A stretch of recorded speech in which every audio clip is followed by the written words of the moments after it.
వేణుగోపాల్ గారు yes sir ఒక్క నిమిషం. తిరుత్తని వేణుగోపాల్ గారు గతంలో వైఎస్ఆర్ ఒక్క నిమిషం సార్ ప్లీజ్. తిరుత్తని వేణుగోపాల్ గారు గతంలో వైఎస్ఆర్ కాంగ్రెస్ పార్టీలో ఉన్నారు.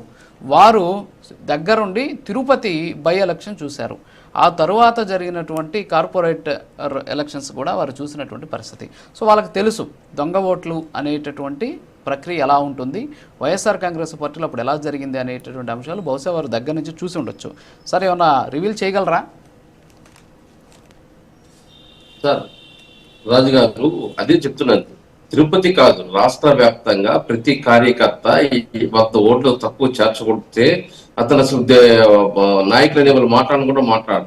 నాయకులు అనే వాళ్ళకి ఎప్పుడు గుర్తింపిస్తారు. ఒక 100 ఓట్లు 200 ఓట్లు 300 ఓట్లు ఎక్కించి పెడితే నా వెనకాల వాళ్ళ బంధువులది వాళ్ళ స్నేహితులవి తమిళనాడు రాష్ట్రంలో బంధువులు ఉన్నా లేదా తెలంగాణలో ఉన్నా లేదా ఇదే ఆంధ్రప్రదేశ్ లో ఒక నియోజకవర్గంలో నుంచి ఇంకో నియోజకవర్గంలో ఉన్నా వాళ్ళు ఓట్లు ఎక్కించడము, వాళ్ళ చేత ఆ రోజు ఎలక్షన్ రోజు ఓట్లు వేయించడము, ఇవన్నీ చూసాం మేము.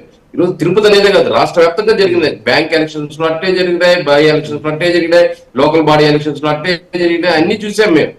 ఆ రోజు ఎందుకు 2019లో ఏదైతే జినేన్ గా గెలిచి ఆ తర్వాత ఏదైతే నాయకులు అవినీతికి పాల్పడ్డారు, కార్యకర్తలకి ఏదైతే ఎక్కడికని పలికే పరిస్థితి లేదు. ఆ రోజుట్లో ఏం చేయాలి, వీళ్ళు మళ్ళీ గెలవాలంటే మళ్ళీ లోకల్ బాడీ ఎలక్షన్స్ లో గెలవాలన్నా, బ్యాంక్ ఎలక్షన్స్ లో గెలవాలన్నా ఇలాంటి దొంగదారులు ఎత్తుక్కున్నారు. కాబట్టి 2024లో ఆ విధంగా పెద్ద దెబ్బ పడింది. అదే ప్రజలకు దగ్గరుండి సేవ చేసి కార్యకర్తలకు పలుకునుంటే ఇంత అవసరం లేదు కదా, దొంగ ఓట్లు నమ్ముకోవాల్సిన అవసరం లేదు కదా. ప్రజలే స్వచ్ఛందంగా ఓట్లేసి ఉన్నారు, కార్యకర్తలు స్వచ్ఛందంగా పనిచేసి ఉన్నారు. అది పక్కన పెట్టేసి వీళ్ళు ఏమిరంటే వీళ్ళు ఏదైతే కోట్లు సంపాదించుకుంటాము అది ఒక కోటరీ లాగా ఏర్పడిపోయింది జగన్మోహన్ రెడ్డి గారి చుట్టుపక్కల. ఆ కోటరీకి ఒక ఇప్పుడు మీరు చెప్పినట్టు ఒక్క కార్యకర్త దొంగోట్లను చేర్పించారు అనుకుందాం ఫర్ ఎగ్జాంపుల్. మరి 2024లో వాళ్ళు 11 సీట్లకు ఎందుకు పరిమితం అయ్యారు సార్? అదే కదా, దాని ముందు కూడా ఎలక్షన్స్ లో ఓట్లు తీశారు కదా 2024 ఒక హద్దు పద్దు ఉండి మాట్లాడాలి సార్. ఎందుకంటే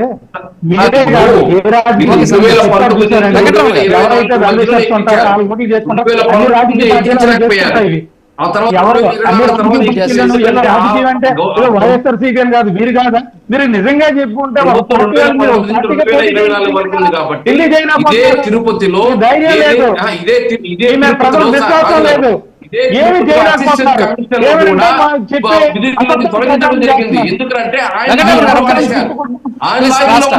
ఏదైతే ఓట్లు నమోదు చేసేసారు ఇదే తిరుపతిలో అసిస్టెంట్ కమిషన్ లాగిన్ లో కూడా చేస్తే అసిస్టెంట్ కమిషన్ ని జాబ్ లో నుంచి పెరిగేసి ఇప్పుడు కూడా ఆయన జాయిన్ కాలేదు.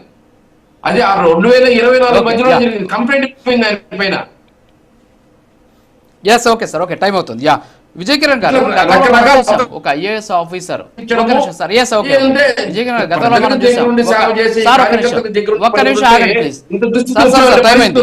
ఒక నిమిషం నేను మిగతా వాళ్ళతో కూడా మాట్లాడాలి ప్లీజ్. విజయ్ కిరణ్ గారు గతంలో మనం చూసాం ఒక కలెక్టర్ని కూడా సస్పెండ్ చేసినటువంటి పరిస్థితి, ఒక గ్రూప్ 1 ఆఫీసర్ని సస్పెండ్ చేసినటువంటి పరిస్థితి, అనేక చోట్ల పోలీసుని సస్పెండ్ చేసినటువంటి సిచ్యువేషన్ మనం చూసాం. దొంగ ఓట్లు అనేటటువంటి ఒక అంశాన్ని చూపించినటువంటి ఈ సిచ్యువేషన్లో మరి అప్పట్లో దొంగ ఓట్లు ఆ స్థాయిలో ఉన్నాయి అనేటటువంటి వాదన వ్యక్తమైంది కదా. ఇప్పుడు నిజంగా అలాంటి సిచ్యువేషన్ ఉంది. సో సర్వప్రక్రియతోటి ఇప్పుడు నిజంగా వైఎస్ఆర్ కాంగ్రెస్ పార్టీలో గుబులు మొదలైంది అనేటటువంటి దానికి వీటిని ప్రామాణికంగా తీసుకోవచ్చు అంటారా? సార్ ఖచ్చితంగా. ముందుగా మీరు చెప్పిన తర్వాత నేను కంక్లూడ్ చేస్తాను. నేను కార్పొరేటర్గా కంటెస్ట్ చేశానండి. నా పైన పోటీ చేసిన అతనికి 3 బూతుల్లో ఓటు ఉంది. వాళ్ళ ఇంట్లో కుటుంబ సభ్యులకి ఒక్కొక్కరికి 3 బూతుల్లో ఓటు ఉంది. మీరు ఇందాక అడిగారు కదా ఎక్కడి నుంచి వచ్చారు, ఏ రాష్ట్రం, ఏ దేశం అన్నారు కదా. ఒక్క కార్పొరేటర్ గా కంటెస్ట్ చేసే కుటుంబ సభ్యులలో 5 ఉంటే 5కి 3 బూతుల్లో అదే పేరు కలిగినటువంటి ఓట్లు ఉన్నాయి. అలా ఎంతమందికి ఉన్నాయి? అప్పుడు మేము అబ్జెక్ట్ చేస్తే ఎక్కడ ఎవరు పట్టించుకునేటువంటి పరిస్థితి లేదు. సో ఇట్లా వస్తారు. రెండోది తమిళనాడు నుంచి లేదా బెంగళూరు నుంచి రకరకాలైనటువంటి ప్రదేశాల నుంచి వీళ్ళు ఓట్లని డంప్ చేసి దాన్ని ఒక సిస్టమేటిక్ గా చేశారు. కొంతవరకు అప్పుడు ఎన్నికల సంఘం 24 ఎన్నికలకు ముందు కొంత దాన్ని డిలీట్ చేసింది. ఇప్పుడు పూర్తిగా ఉన్నటువంటి దొంగ ఓట్లు మొత్తం కూడా డిలీట్ చేసేటువంటి ప్రక్రియ సరలో భాగంగా జరిగింది. తద్వారా వాళ్ళకు ఉండేటువంటి 11 స్థానాల నుంచి ఇంకా తగ్గిపోతామనేటువంటి భయం వాళ్ళలో ఉంది ఒకటి.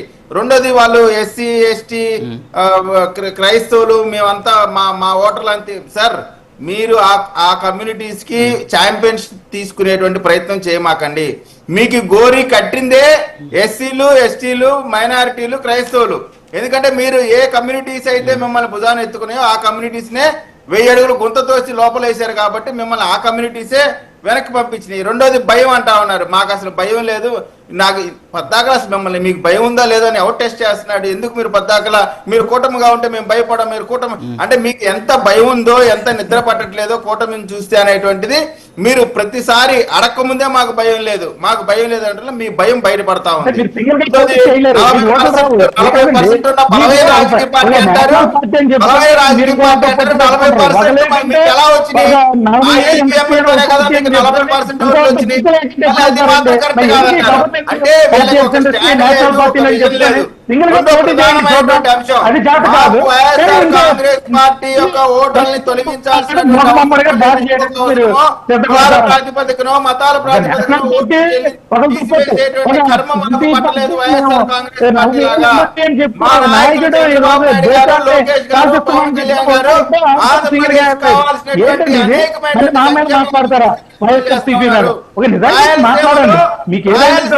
భారతదేశానికి ప్రతిష్టాత్మకమైనటువంటి అనేకమైన సంస్థలు వస్తున్నాయి.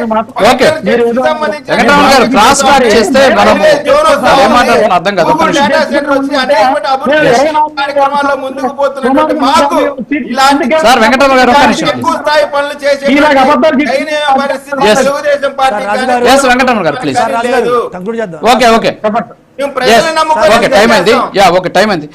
ఒక నిమిషం సార్, ప్లీజ్ టైం అయింది, ప్లీజ్. కాసా నాగార్జున గారు రియాక్ట్ అవ్వండి. క్లోజ్ చేద్దాం. వీళ్ళు ఈ మాటలు ఆపాలి. సింహం సింగిల్ గా వస్తానే మాటలు ఆపాలి. ఎందుకంటే బై ఎలక్షన్ జగన్మోహన్ రెడ్డి గారికి తీసేస్తే 3 ఎలక్షన్ చేశారు వీళ్ళు.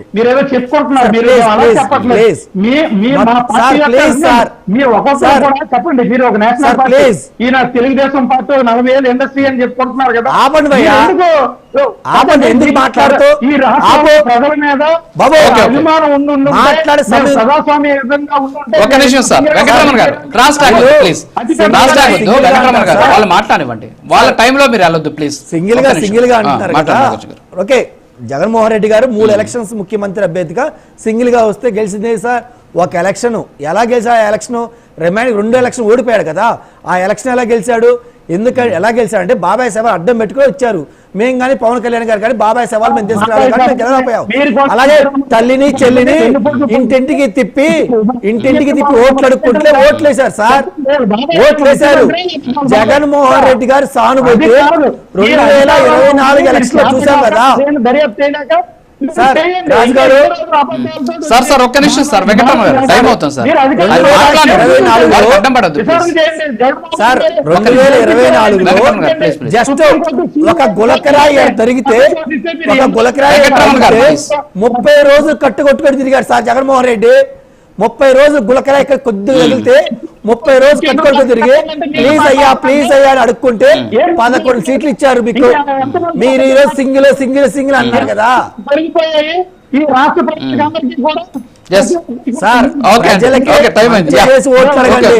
సానుభూతి బదులు తండ్రి లేని పెట్టని నన్ను కొడుతున్నారు, నన్ను తిడుతున్నారు, నన్ను చేస్తారు, ప్లీజ్ అంటే అది మగతనం కాదు, అది సింగిల్ గానే సార్.